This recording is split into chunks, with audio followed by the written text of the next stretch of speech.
Masih dari informasi kerumunan warga pada pelaksanaan vaksinasi COVID-19 di kantor Dinas Provinsi Kesehatan Lampung, setelah mendapat laporan adanya kerumunan warga berskala besar, Wali Kota Bandar Lampung, Eva Duyana, kemudian mendatangi lokasi. Kan kemarin pedagang-pedagang udah kita suntik di pasar-pasar. Wali Kota kemudian mengalihkan sebagian antrian warga untuk melakukan vaksinasi di Puskesmas Satelit dan Puskesmas Kelapa 3.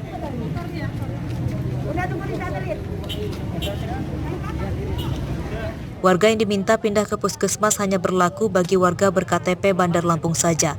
Bagi warga dari luar Bandar Lampung tetap diminta dalam antrian vaksinasi di lokasi ini. Makanya koordinasi Kota Bandar Lampung, mohon maaf izin Provinsi Lampung, Kota Bandar Lampung ini kan adalah anak ya. Kalau misalnya kita koordinasi kan bisa kita jaga. Kita jaga semaksimal mungkin. Walaupun misalnya Provinsi Lampung untuk kabupaten kota, kita sebagai yang punya wilayah akan kita berjaga dan kita jaga baik-baik supaya penyuntikan vaksin bisa berjalan dengan baik. Kalau kayak gini gimana Pak? Apalagi kayak tadi pagi, luar biasa. Sementara itu, menurut Kepala Dinas Kesehatan Lampung, kerumunan ribuan warga itu terjadi karena tingginya antusiasme warga ikut vaksinasi. Ramainya jumlah warga yang akan datang ini di luar perkiraan, sehingga petugas vaksinator dan panitia vaksinasi sempat kewalahan. Kalau di luar tadi memang antusias masyarakat begitu besar. Dari jam 5:30 sudah ada yang di depan. Jadi memang kita mengantisipasinya tadi awal agak sulit. Tapi sudah kita beri nomor semua, kita sampaikan ini yang masuk 500 orang dulu. Nanti 2 jam kemudian silakan balik yang sudah mendapat nomor, karena alhamdulillah sekarang sudah tidak ada. Pelaksanaan vaksinasi massal di kantor Dinas Kesehatan Lampung ini disebut-sebut tidak berkoordinasi dengan tim Satgas COVID-19 Bandar Lampung. Dampaknya, tidak ada petugas di lokasi yang mengatur antrian. Ribuan warga pun saling berdesakan berebut agar terdaftar lebih dulu divaksin. Rebutan warga yang sedang mencari obat itu pun justru malah menimbulkan resiko tertular COVID-19. Arsadi Saputra melaporkan dari Bandar Lampung.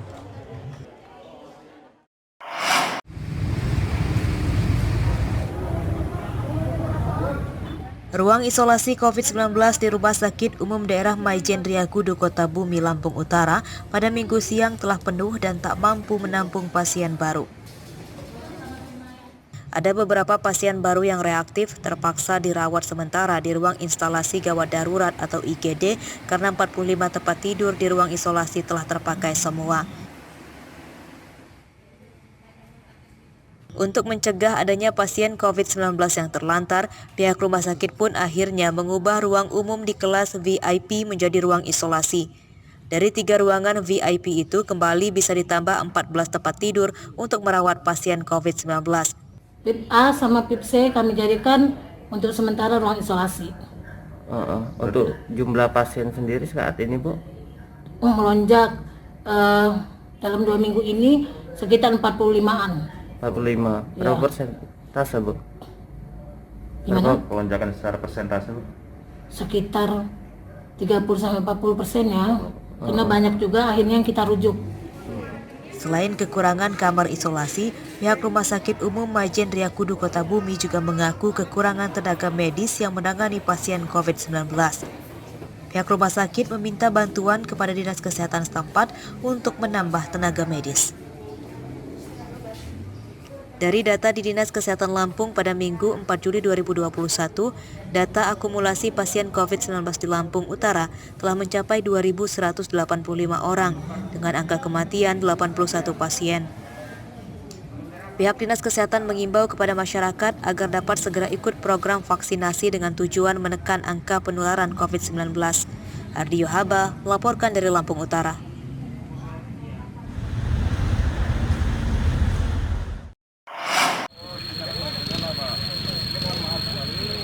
Rombongan pengunjung yang baru tiba ke tempat wisata pemandian Waibara di Desa Sukaraja, Kecamatan Gunung Alip, Tanggamus, diminta pulang lagi oleh polisi Pamong Praja Tanggamus pada Minggu siang.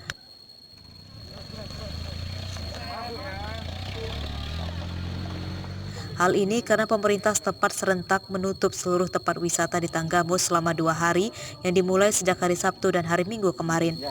Oke Mas ya, saya minta maaf betul Mas ya, bukan kita nggak ini Mas ya. Nah, mungkin mereka tidak mengetahui ataupun belum mendapatkan informasi bahwa untuk tempat-tempat wisata yang ada di Kabupaten Tanggamus untuk sementara ini tutup karena mereka di luar daripada Kabupaten Tanggamus, yaitu daerah mereka warga Kabupaten Sengsewu dan Tebelarak. Pengunjung yang diminta pulang lagi ini seluruhnya berasal dari luar daerah. Kurangnya sosialisasi dari pemerintah setempat pun membuat warga kecewa dengan penutupan tempat wisata yang dinilai mendadak. Pasalnya mereka telah datang dari jauh, namun gagal mengunjungi tempat wisata yang dituju. Sangat merugikan masyarakat yang jauh, yang udah liburan ke sini gitu, ketutup gitu.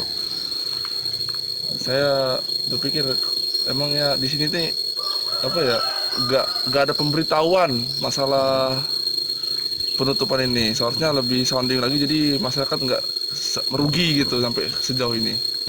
Penutupan tempat wisata ini didukung oleh para pedagang di dalam tempat wisata Pemandian Waibeka karena bertujuan untuk mencegah penularan COVID-19 dari klaster tempat wisata. Mendukung adanya program penutupan ini ya demi semua sehat lah Pak, tidak terjadi lagi banyak corona segala macam, dan alhamdulillah sekitar sini juga ya sedikit sekali yang terkena penyakit tersebut. Penutupan tempat wisata di Tanggamus ini hanya berlangsung selama 2 hari dan dilakukan pada hari libur saja.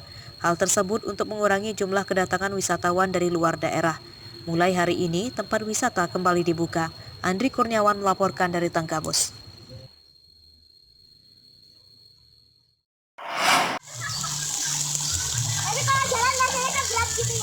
Pariwisata adalah salah satu sektor yang paling terdampak pandemi COVID-19. Tidak hanya di kota-kota besar, berbagai tempat wisata di daerah juga kembang kempis menghadapi kenyataan terus menurunnya jumlah kunjungan. Kondisi yang sangat menyedihkan itu dialami juga oleh salah satu pengelola tempat wisata kolam renang di Desa Tritunggal Jaya, Kecamatan Banjar Agung, Tulang Bawang. Pada Minggu pagi, tempat wisata ini sepi pengunjung. Berbagai wahana yang tadinya penuh riuh tawa anak-anak itu kini tak tampak lagi. Padahal menurut pengelola, sebelum pandemi datang mereka sering kewalahan karena membludaknya pengunjung pada akhir pekan. Namun sejak pandemi, beberapa pengusaha bahkan terpaksa mengurangi jumlah karyawannya karena omset menurun drastis. Sebelum pandemi pengunjung banyak yang datang tapi semenjak pandemi ini datang pengunjung jadi jarang yang datang, terus pendapatan tuh sehari-hari aja berkurang untuk operasional, misalnya untuk biaya listrik, untuk perawatan kolam, untuk gaji karyawan itu aja sampai minis lah istilahnya. Pihak pengelola berharap pemerintah semakin serius mengenyahkan COVID-19 itu dan kondisi perekonomian dapat kembali normal. Jika omset mereka terus menurun, pengelola wisata memastikan dalam waktu dekat akan gulung tikar. Mustaqim melaporkan dari Tulang Bawang.